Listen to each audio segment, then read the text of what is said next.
हम लोग बात कर रहे थे डेटा टाइप के बारे में, ठीक है। डेटा टाइप, डेटा टाइप में हम लोग देखे थे कि बुलियन भी एक डेटा टाइप होता है और उसका आंसर कैसे आता है ये भी देखे थे, ठीक है। तो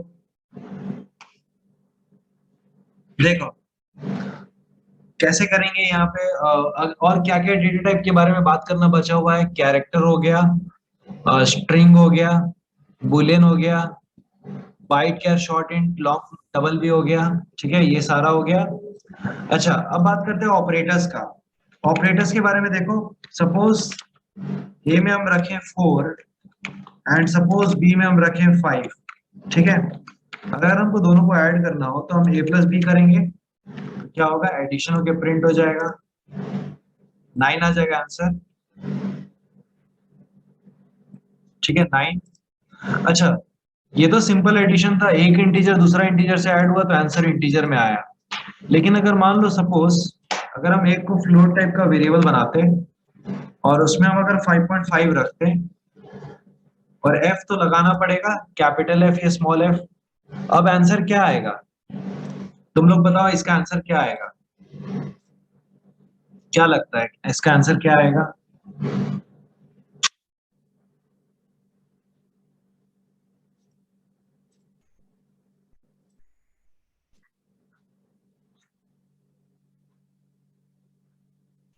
इसका आंसर क्या आएगा बताओ? 9.5 आएगा, है ना? Yes, the answer will be, the answer will be 9.5, ठीक है, 9.5। क्यों ऐसा हुआ ये हम बता रहे, देखो एक्सप्लेन करते हैं ऐसा क्यों हुआ। ए जो है वो इंटीजर टाइप का है और बी जो है वो फ्लोट टाइप का है, ठीक है। अगर तुम लोग हायरार्की टेबल देखोगे, हायरार्की टेबल कैसा होता है, byte, char, short, INT, long, float, long float double, ठीक है। ये हायरार्की टेबल होता है। अभी हम किसके किसके बीच में ऑपरेशन कर रहे हैं, आईएनटी में और फ्लोट में हम ऑपरेशन कर रहे हैं। तो दोनों में हायरार्की में ऊपर कौन आता है, फ्लोट आता है। तो जब दोनों के बीच में ऑपरेशन होगा तो आंसर किस में आएगा, फ्लोट में आएगा आंसर, ठीक है। तो जो आंसर है हम लोग का 9.5 है और वो फ्लोट में है। अंडरस्टूड और नॉट? ये कंप्यूटर खुद से करता है, दोनों में से जो बड़ा होता है उस टाइप में ऑटोमेटिकली कन्वर्ट कर देता है। तो इस ये जो ऑटोमेटिकली जो कन्वर्ट कर दे रहा है आंसर को, इसको बोलते हैं implicit type conversion. Implicit type conversion बोलते हैं इसको। बताओ ये सबको समझ में आया, यस और नो? इम्प्लिसिट टाइप कन्वर्जन क्या होता है, क्या ये सबको समझ में आया? मान लो आते हैं देवंजना, मान लो कि इम्प्लिसिट टाइप कन्वर्जन का अगर डेफिनेशन होगा तो क्या होगा, the conversion, the automatic conversion of the data type to higher data type, the automatic conversion of the data type to higher data type automatically by the computer without the user intervention। User मतलब interfere नहीं कर रहा है, computer को जिसमें answer देना होता है कंप्यूटर उसमें आंसर देता है। तो इसको बोलते हैं इम्प्लिसिट टाइप कन्वर्जन, ठीक है। इसका एक दूसरा नाम भी होता है जिसको हम लोग बोलते हैं, क्या बोलते हैं इसका दूसरा नाम, इसका दूसरा नाम होता है कोअर्शियन। दूसरा नाम इसका याद रखोगे, कोअर्शियन। और अपना नोट्स खुद से बनाओगे, ठीक है एवरीवन। बाइट एक्सप्लेन करते हैं, सर हमको कहीं जाना है, रिकॉर्डिंग भेज दीजिएगा, ओके। सर 5.5f क्यों लिखे हैं, 5.5 क्यों नहीं? क्योंकि देखो 5.5 अगर लिखते तो वो एरर देता। फ्लोट में अगर कोई वैल्यू अगर रखोगे तो उसमें स्मॉल एफ या कैपिटल एफ लगाना होता है, ये हम लास्ट क्लास डिस्कस किए थे इसको, ठीक है। इसका क्वेश्चन क्या है प्रियांशु, इसका कोई क्वेश्चन नहीं है, जस्ट एक्सप्लेनेशन है। हमको भी 7 बजे वाला का, अच्छा ठीक है श्योर। तुम लोग मुझे पर्सनल में टाइप कर देना, ठीक है, वरना याद नहीं रहेगा। सबको बताओ ये बात समझ में आया, यस और नो? अंडरस्टूड और नॉट? ये वाला जो अभी हम एक्सप्लेन किए, इम्प्लिसिट टाइप कन्वर्जन, ये सबको क्लियर हुआ? अनिकेत, रुद्र, प्रेरणा,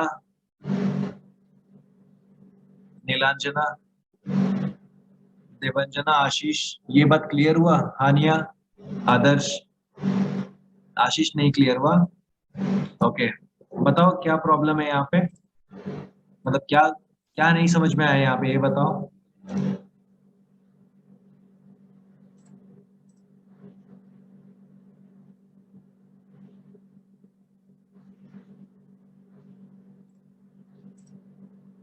कोअर्शियन, कोअर्शियन जो है वो इम्प्लिसिट टाइप कन्वर्जन का दूसरा नाम है। देखो यहाँ पे जो ऑपरेशन हो रहा है, जो भी यहाँ पे कैलकुलेशंस वगैरह हो रहा है, वो दो अलग अलग टाइप का वेरिएबल के बीच में हो रहा है, ठीक है। ए जो है वो इंटीजर टाइप का है और बी जो है वो फ्लोट टाइप का है, तो आंसर किस टाइप में आएगा? एक तो सवाल आएगा ना मन में कि आंसर किस टाइप में आएगा, तो हम क्या बोले, यहाँ पे हम हायरार्की टेबल लिखे हैं, इसमें जो ऊपर आता है प्रेफरेंस में आंसर उस टाइप में आएगा, तो आंसर फ्लोट में आएगा, ठीक है। तो ये कौन करता है? ये कंप्यूटर ऑटोमेटिकली करता है, तो कंप्यूटर जो ऑटोमेटिकली करता है उसको बोलते हैं इम्प्लिसिट टाइप कन्वर्जन।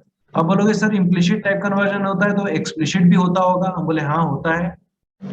इसको हायरार्की टेबल नहीं, इसको बोलते हैं हायरार्की टेबल, इसको बोलते हैं हायरार्की टेबल, हायरार्की टेबल, ठीक है। हायरार्की का मतलब क्या होता है? जैसे ग्रैंडफादर होता है, उससे फादर आएगा, ठीक है, उससे सन आएगा, ये क्या हायरार्की है ना, उसी तरीके से किसको हमको ज्यादा प्रेफरेंस देना है वो इस टेबल से पता चलेगा। सर फ्लोट में ही दोनों ले ले तो भी ठीक था ना? हाँ तो भी ठीक था, मतलब सिचुएशन जैसा रहेगा वैसा। समझ गए? मंडे को आपका क्लास है ना 9A में शायद, हाँ। हिस्ट्री में था जैसे रॉयल फैमिली, फिर फार्मर, फेमस, हाँ हाँ बिल्कुल। सर अगर हम स्पेसिफिक कर दें लाइक आईएनटी, हाँ रुद्र उस पे भी आते हैं, जैसे मान लो कि सपोज टेबल को लर्न करना पड़ेगा, बिल्कुल प्रेरणा, हमको याद है, मतलब तुमको भी याद होना चाहिए। तो ये टेबल जो हायरार्की टेबल है इसको याद करना है, इसके बिना तुम लोग नहीं कर पाओगे ना कन्वर्जन, ये याद रहना चाहिए। बिल्कुल ऐसे बोल बोल के 4-5 बार बोल दोगे ना सारे क्लासेस में, byte, char, short, and, long, float, double, इस तरह से बोल दोगे तो वो याद हो जाएगा, ठीक है। अभी देखो, जैसे कि मान लो आशीष बोला नहीं सर हमको पॉइंट में आंसर नहीं चाहिए, हमको राउंड फिगर में आंसर चाहिए, पॉइंट में नहीं चाहिए हमको, विदाउट पॉइंट आंसर चाहिए, आशीष ने ऐसा कहा, ठीक है। तो तो उसके लिए हम क्या करेंगे, अगर हमको आईएनटी में आंसर चाहिए तो देखो, अगर हमको आईएनटी में आंसर चाहिए तो हम क्या करेंगे, ए प्लस बी, ए प्लस बी है, उसके आगे हम आईएनटी लगा देंगे और ए प्लस बी को भी हम ब्रैकेट में रख देंगे, ठीक है। ए प्लस बी को भी ब्रैकेट में रख दिए। अब देखो इसका आंसर, अब इसका आंसर आईएनटी में आएगा, ठीक है। 0.5 पूरा हट जाएगा, 0.5 नहीं आएगा, तो यहाँ पे हुआ क्या, यहाँ पे यूजर जबरदस्ती आंसर खुद के डिजायर्ड टाइप, खुद के रिक्वायर्ड टाइप में कन्वर्ट कराया।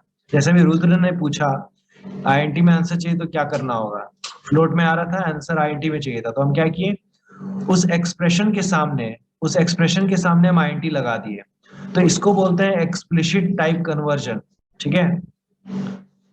तो 12-15 जनवरी को ही पढ़ाएंगे शायद, 12-15 जन को, क्यों सिर्फ 12-15 जन है? सर क्लास का डिवीजन हो गया 2 सेक्शन में शायद, हाँ। सर एक बार बेसिक्स का रिकॉर्डिंग भेज देंगे जावा का, एकदम starting class, so that I can catch up. तुमको मिला नहीं अर्नब अभी तक? एक बार हमको लिख देते ना, हम भेज देते तुमको। हम तो भेजे अभी रिसेंटली, तनुश्री को, श्रुति को, सबको भेज दिए हैं। डबल में लेते 5.5 तो लास्ट में डी लगाना पड़ता। हाँ डबल में क्या है ना, डबल में नहीं भी लगाओगे तो चलेगा, डबल एक्सेप्ट कर लेगा, ठीक है। सर इसमें यूजर इनपुट कैसे लेते हैं, तनुश्री बताएं, रिकॉर्डिंग में देखोगी तो समझ में आ जाएगा, जब करेंगे तो फिर वहां पे भी दिखेगा तुमको, ठीक है।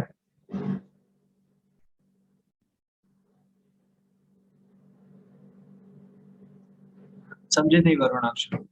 आईएनटी में भी बी इक्वल टू 5.5 ले लिए तो अच्छा, तुम ये बोल रहे हो ना, इसको अगर 5.5 ले लिए तो ये एरर देगा, वो बोलेगा कि आपको अगर इंटीजर टाइप, फ्लोट टाइप का नंबर लेना है तो आप इसको फ्लोट में कन्वर्ट कर लो, ये देखो डबल में फ्लोट में कन्वर्ट कर लो, ठीक है।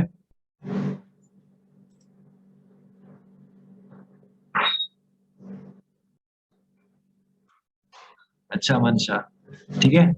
अभी समझ में आ गया सभी लोग को इसका फंडा, यस और नो? इम्प्लिसिट एक्सप्लिसिट समझ में आया? देखो एक्सप्लिसिट इसको तो बोलते हैं explicit type conversion, explicit type conversion. Explicit type conversion में क्या होता है, जो आंसर होता है, जो रिजल्ट होता है, यूजर खुद का डिजायर्ड डेटा टाइप में लेके आता है, ठीक है। इसका दूसरा नाम होता है टाइप कास्टिंग, इसका भी दूसरा नाम होता है टाइप कास्टिंग,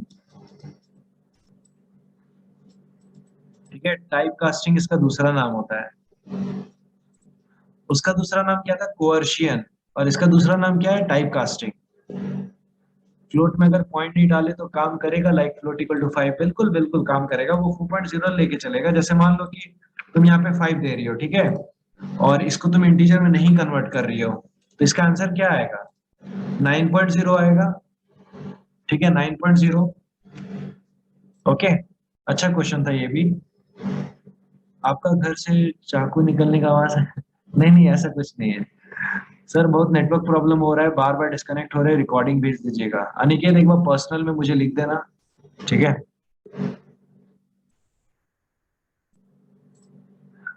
तो थोड़ा सा थ्योरेटिकल पार्ट भी देखते हैं यहाँ पे। देखो यहाँ पे,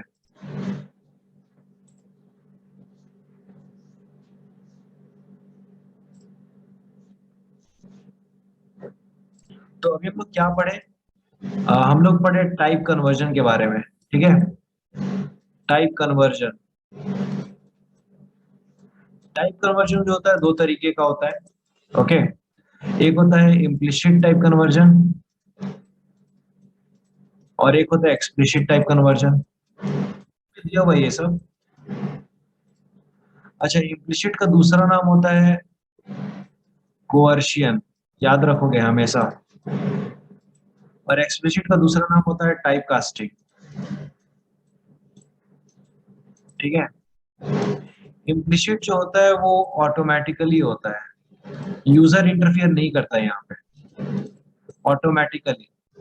और एक्सप्लिसिट जो होता है उसमें यूजर इंटरफियर करता है। डेफिनेशन में तुमको ये वर्ड दिख जाएगा, यूजर इंटरफियरेंस, ठीक है।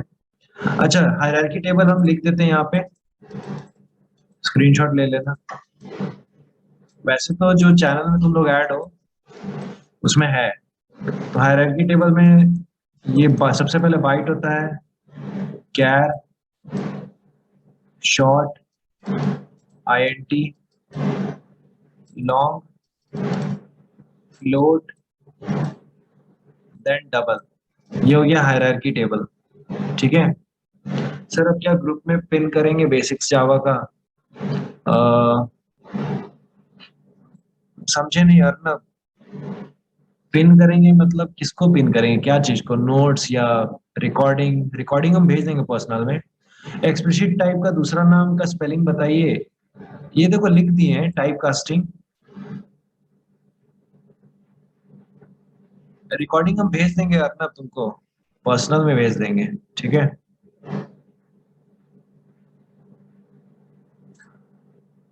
तो क्या यहाँ पे सबको सारा बात क्लियर है? Christie understood? क्रिस्टी है कि नहीं यहाँ पे? ज्वाइन तो करी थी नहीं है, ओके। अब आगे आते हैं नेक्स्ट।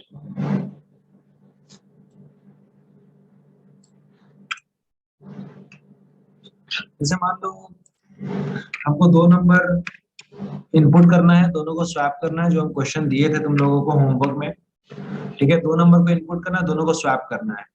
तो इनपुट करने के लिए क्या करेंगे, स्कैनर क्लास का यूज करेंगे। उसके लिए हमको ये चाहिए, import java.util.asterisk। और अनिष्का तुमने कुछ पूछा था ना इससे रिलेटेड, util.asterisk से रिलेटेड, पुराने रिकॉर्डिंग्स में इसके बारे में हम बताए थे, एक बार देख लोगी तो क्लियर हो जाएगा, ठीक है, अच्छे से। तो देखो दो नंबर हम इनपुट करते हैं, तो इनपुट करने के लिए हमको ये लाइन लिखना पड़ेगा, scanner s equal to new scanner system dot in. Scanner का स्पेलिंग रॉन्ग हो गया ना। उसके बाद हम एक मैसेज प्रिंट करेंगे, system dot out dot println enter two numbers, ठीक है। दो नंबर लेने के लिए देखो, तुम लोग जितना भी वेरिएबल को डिक्लेयर करोगे सबको स्कैनर वाले लाइन से पहले करोगे। अब ऐसा नहीं कि बाद में कर दोगे तो रॉन्ग हो जाएगा आंसर, ऐसा नहीं है, but it is a good habit to declare, to mention all declaration at one place.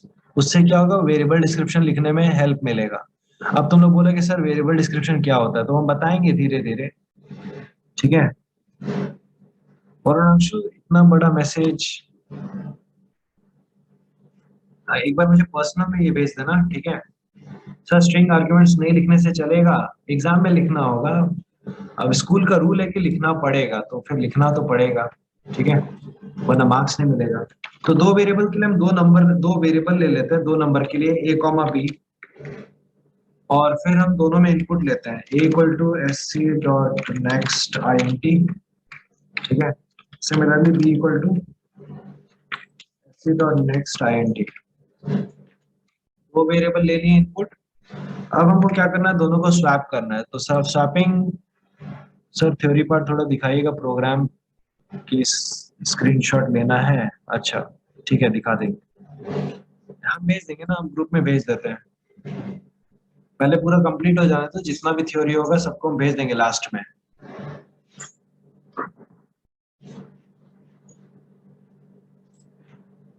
अभी देखो, अब हमको स्वैप करना है। स्वैप करने का तरीका तुम लोग को पता ही है, वही वाला मेथड। दो ग्लास है, एक ग्लास ए है, ग्लास बी है। ग्लास ए में मिल्क है और ग्लास बी में वाटर है। ऐसा क्या करेंगे कि दोनों का कंटेंट एक्सचेंज हो जाए, ए में वाटर आ जाए, बी में मिल्क आ जाए। तो क्या करेंगे ऐसा, देखो एक और ग्लास लेंगे, ग्लास सी। सबसे पहले मिल्क को इसमें डालेंगे, तो यहाँ पे मिल्क आ गया और ये हो गया खाली, ठीक है। अब एक खाली हो गया, तो सेकंड स्टेप क्या होगा, वाटर को इसमें डालेंगे, तो यहाँ आ गया वाटर, तो ये बी हो गया खाली, ठीक है। अच्छा, अब बी खाली हो गया, तो सी का मिल्क जो है वो इसमें डाल देंगे। तो देखो दोनों का जो कंटेंट है वो एक्सचेंज हो गया, ठीक है। ओके, तो इसको अब मैथमेटिकली कैसे किया जाए, देखो सबसे पहले हम क्या किए थे, हम सबसे पहले ए का कंटेंट को सी में स्टोर किए थे, तो हमको एक और वेरिएबल का जरूरत पड़ेगा सी का। सबसे पहले हम क्या किए थे, सी में ए को स्टोर किए थे, तो सी इक्वल टू ए। उसके बाद ए खाली हो गया, तो बी का कंटेंट को ए में, तो ए इक्वल टू बी। देखो ये जो हम लिख रहे हैं ये हो क्या रहा है, इसका वैल्यू इसमें कॉपी हो रहा है, इसका वैल्यू इसमें कॉपी हो रहा है, ठीक है। राइट साइड का वैल्यू लेफ्ट में कॉपी होता है। अच्छा बी खाली हो गया, अब बी में हमको सी का कंटेंट चाहिए, तो बी इक्वल टू सी, ठीक है। ये लिखने के बाद देखो ए और बी का वैल्यू हम स्वैप से पहले प्रिंट करेंगे और स्वैप के बाद भी प्रिंट करेंगे। तो देखो कैसे प्रिंट करेंगे, सबसे पहले ए का value A equal to plus A plus equal to plus B. ये स्वैपिंग के पहले भी प्रिंट करेंगे, स्वैपिंग के बाद भी प्रिंट करेंगे, ठीक है। ये देखो स्वैपिंग के पहले स्वैपिंग के बाद, तो देखो इसका आउटपुट। और अरुणिमा क्या लिखियो, सर जब यूजर डिक्लेयर कर देगा a equal to 8 b equal to 2, तो सर तब स्कैनर वाला लाइन यूज होगा। नहीं, इसको हम लोग बोलते हैं इनिशियलाइजेशन, इसको इनपुट नहीं बोलते जो तुम लिख रही हो। तो तब नहीं करेगा, लेकिन तुम लोग को चांसेस कम है कि इस तरह का क्वेश्चन मिलेगा जहाँ पे वैल्यू प्रोग्राम में ही स्टोर करना होगा, ठीक है। मान लो दो नंबर देते हैं 4 एंड 8, तो देखो पहले ए में 4 था, बी में 8 था, बाद में एक्सचेंज हो गया, ए में 8 आ गया, बी में 4 आ गया, और यहाँ पे हम थर्ड वेरिएबल का यूज किए हैं, ठीक है। सर ये प्लस ए प्लस बी ऐसा क्यों, कहाँ प्लस ए प्लस बी है, प्लस ए प्लस बी कहाँ है, अच्छा अच्छा, इसके अंदर हम क्या लिख दिए ये समझ में नहीं आया। बता रहे देखो, हाँ ये तो हम बताए ही नहीं है तुम लोगों को, हमने बताए थे शायद शुरू के क्लासेस में। देखो हम बता रहे ये क्यों लिखे हैं, कैसे लिखे हैं, यहाँ पे आ जाओ।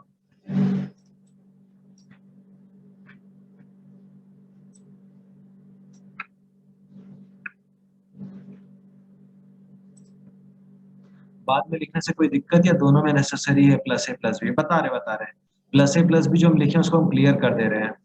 सर ये मेथड गलत तो नहीं है? नहीं, वो मेथड गलत नहीं है, वो विदाउट यूजिंग थर्ड वेरिएबल। अच्छा, हाँ प्रेरणा, तुम्हारा ये आंसर सही है, कोई प्रॉब्लम नहीं इसमें भी, ठीक है।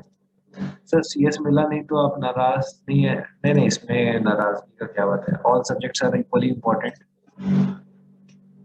देखो यहाँ पे, जैसे मान लो हम एक वेरिएबल ले रहे हैं ए, ठीक है, और उसमें हम रख रहे हैं 7। अगर हमको प्रिंट में वेरिएबल को प्रिंट करते हैं अगर, तो वेरिएबल एग्जैक्टली प्रिंट हो जाएगा, उसका वैल्यू प्रिंट होगा, वेरिएबल वेरिएबल का वैल्यू प्रिंट होगा 7। अगर हम किसी चीज को डबल कोट्स के अंदर रखते हैं तो वो मैसेज बन जाता है, ठीक है। डबल कोट्स के अंदर रखेंगे तो वो मैसेज बन जाएगा, और message exactly as it is print होगा, जो भी डबल कोट्स के अंदर लिखा होगा वो प्रिंट होगा।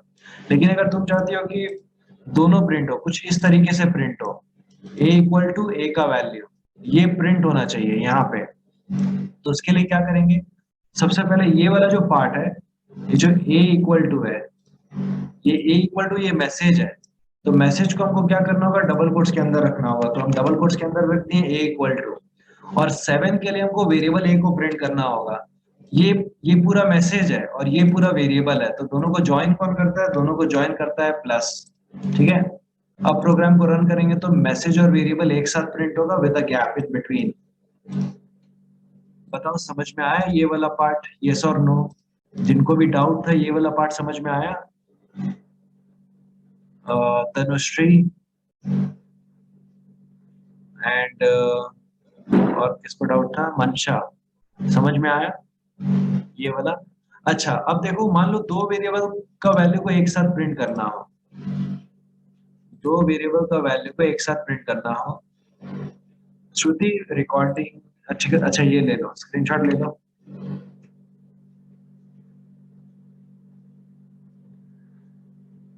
जैसे मान लो अभी हम दो वेरिएबल वाला बता देते हैं, देखो जैसे मान लो कि मेरे पास दो वेरिएबल है, okay, A equal to 7, B equal to 5, हमको दोनों का वैल्यू को प्रिंट करना है। सर यूनिट टेस्ट में प्रोग्राम्स है क्या? अब प्रोग्राम तो होगा ही, स्टैंड होगा ही, प्रोग्राम तो होगा। देखो हमको इस तरीके से प्रिंट करना है, अभी तो ए इक्वल टू 7 दिख रहा है ना, हमको आउटपुट ऐसा चाहिए, A equal to 7 and B equal to 5, हमको ऐसा आंसर आउटपुट में दिखना चाहिए। उसके लिए क्या करेंगे, देखो सबसे पहले हम मैसेज को क्या कर देते हैं, राउंड कर देते हैं, ये मैसेज है, ये मैसेज है, ठीक है, ये दो मैसेज है, और ये वेरिएबल है और ये वेरिएबल है, मतलब वेरिएबल का वैल्यू है। तो देखो आधा तो हम प्रिंट करवा चुके हैं, बाकी आधा कैसे प्रिंट कराएंगे? पहले देखो मैसेज में क्या है, पहला मैसेज क्या है, ए इक्वल टू, फिर वेरिएबल क्या है 7 जिसमें है, तो ए। दूसरा मैसेज क्या है, बी इक्वल टू, तो मैसेज को डबल कोट्स के अंदर में बी इक्वल टू, ओके। और दूसरा वेरिएबल क्या है 5, यानी कि बी। अब देखो ये मैसेज है, ये वेरिएबल है, अगेन मैसेज है, अगेन यहाँ से यहाँ तक मैसेज है, यहाँ वेरिएबल है। मैसेज और वेरिएबल को जोड़ने के लिए क्या यूज करते हैं, प्लस का साइन, तो यहाँ प्लस का साइन होगा, यहाँ प्लस का साइन होगा, फिर यहाँ प्लस का साइन होगा। बताओ ये समझ में आया? मैसेज को वेरिएबल से जोड़े प्लस का साइन से, फिर इस वेरिएबल को अगला मैसेज से जोड़े प्लस का साइन से, फिर इस मैसेज को अगले वाले वेरिएबल से जोड़े प्लस का साइन से। अभी देखो आउटपुट आ जाएगा सही।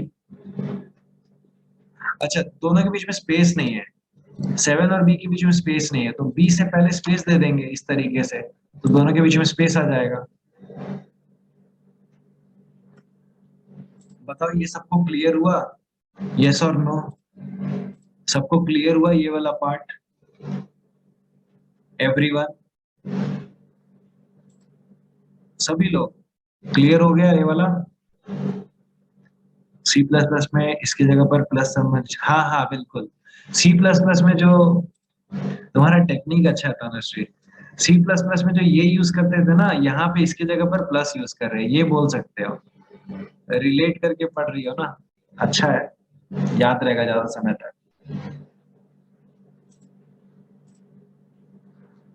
तो अभी तुम लोग को वो लाइन समझ में आ रहा होगा, है ना, वो दो लाइन, स्वैपिंग से पहले, स्वैपिंग के बाद, ठीक है। इसका एक बार ड्राई रन देखो, सर अगर प्लस ए प्लस नहीं लिखे तो एरर आएगा रुद्र। और ए के बाद लाइन चेंज करने के लिए क्या करेंगे सर, ताकि बी नेक्स्ट लाइन में हो जाए? बढ़िया क्वेश्चन है। ही इज आस्किंग कि अगर हमको ए के बाद लाइन चेंज करना हो, जैसे ए इक्वल टू 7 एक लाइन में प्रिंट होगा, बी इक्वल टू 5 दूसरे लाइन में प्रिंट होगा, तो क्या करेंगे? हमको बी से पहले लाइन चेंज करना है ना, तो हम बी से पहले क्या करेंगे? एक स्लैश एन दे देंगे। स्लैश एन दे देंगे तो क्या होगा? वो लाइन चेंज हो जाएगा, ये देखो लाइन चेंज हो गया। ठीक है, ये क्वेश्चन में सी प्लस प्लस में भी था बिल्कुल। हम क्या बोले, सी प्लस प्लस में जो भी तुम लोग पढ़े हो, यहाँ मैक्सिमम चीज तुम लोग को देखने मिलेगा। ठीक है, यस पुष्कर स्लैश एन था। अगर मान लो तुमको स्लैश एन यूज नहीं करना है तो तुम क्या कर सकते हो? स्लैश एन अगर नहीं यूज करना है तो तुम इस पूरे को हटा लो यहाँ से। ठीक है, और अगले लाइन में एक और प्रिंट एलन डाल के इसको प्रिंट कर दो। ऐसे भी कर सकते हो, ऐसे भी दो अलग अलग लाइन में प्रिंट हो जाएगा। प्रिंट एलन की जगह सिर्फ प्रिंट करे तब तब तो फिर स्लैश एन ही एकमात्र सहारा हो जाएगा। और प्रिंट एलन नहीं देते हैं, प्रिंट देते हैं यहाँ पे इसको, तो इसके बाद लाइन चेंज नहीं होगा, ये चीज बगल में ही प्रिंट हो जाएगा। ये डिस्कस्ड है तनुश्री फर्स्ट क्लास में ही। ठीक है, तो इस प्रोग्राम का ड्राई रन देखो एक बार, फिर आज हम वेरिएबल डिस्क्रिप्शन में लिखना सिखाएंगे तुम लोगों को। देखो यहाँ पे दो वेरिएबल है, तीन वेरिएबल है मेरे पास, ए बी एंड सी। ठीक है, तो तीन वेरिएबल है, तीनों को लिखती हैं। ए में मान लो यूजर ने इनपुट किया 5, और बी में मान लो यूजर ने इनपुट किया 9। ठीक है, पहले ए और बी का वैल्यू प्रिंट हो गया, तो A equal to 5, B equal to 9, ये आउटपुट में ये दिखेगा। उसके बाद ये देखो लाइन नंबर 14 क्या बोल रहा है? सी इक्वल टू ए का वैल्यू चला गया सी के अंदर में, तो ए का वैल्यू 5 था, वो सी के अंदर आ गया, यहाँ पे सी में 5 आ गया। ठीक है, फिर लाइन नंबर 15 बी का वैल्यू चला गया ए में, बी में क्या था 9, वो ए में आ गया, ए में 9 आ गया। ठीक है, फिर लाइन नंबर 16 देखो, बी इक्वल टू सी, सी का वैल्यू चला गया बी में, सी में क्या था 5 था, वो बी में आ गया, यहाँ पे 5 आ गया। ठीक है, फिर जब प्रिंट करेंगे ए और बी का वैल्यू, तो A equal to 9 and B equal to 5, तो देखो वैल्यूज एक्सचेंज हो गया, इसी को बोलते हैं स्वैपिंग। ठीक है, ये तुम लोग किए थे सी प्लस प्लस में भी सेम चीज, अभी जावा में कर रहे हो इसको। ठीक है, तो अच्छा, इसका अगर मान लो वेरिएबल डिस्क्रिप्शन लिखने बोला जाए तो कैसे लिखेंगे?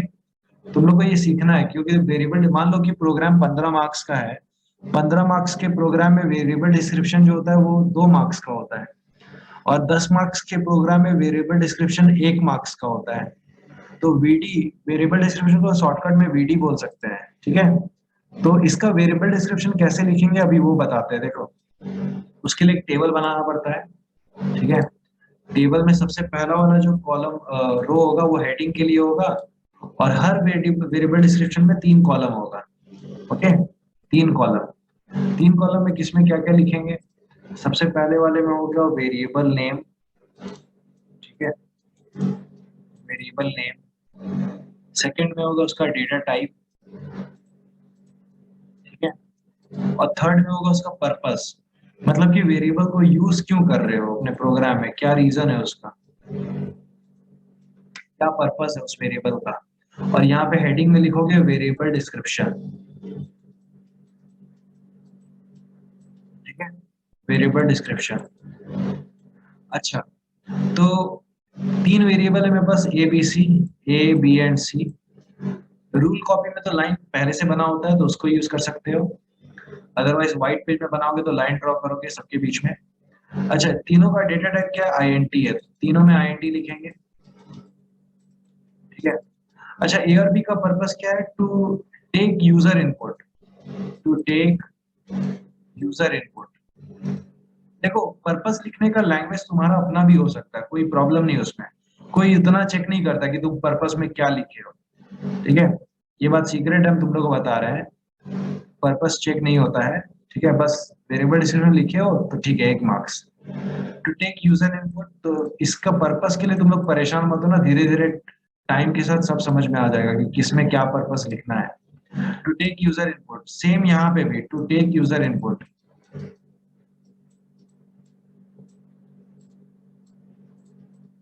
ठीक है, और सी में क्या है, सी में टेम्पररी वेरिएबल।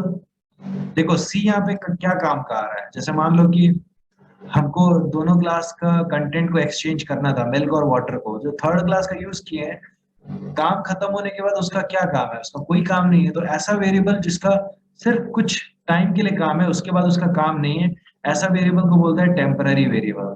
ठीक है, टेम्पररी वेरिएबल, उसका इंपॉर्टेंस घट गया मतलब। ठीक है, बताओ समझ में आया सभी लोग को ये वेरिएबल डिस्क्रिप्शन कैसे लिखना है, इसका स्क्रीनशॉट ले लो। ओके, और मीटिंग को फिर अभी ओवर करते हैं, और कुछ क्लासेस मिस हुआ था, उसका एक्स्ट्रा क्लासेस हम इस छुट्टी में देंगे तुम लोगों को। ठीक है, हाँ वेरिएबल डिस्क्रिप्शन सारे प्रोग्राम में लिखना नेसेसरी है। एंड मंशा क्या डाउट है पूछो, ग्रुप में पूछ लो जो भी डाउट है। ओके, तब तक के लिए good night everyone, have sweet dreams. Okay, bye bye.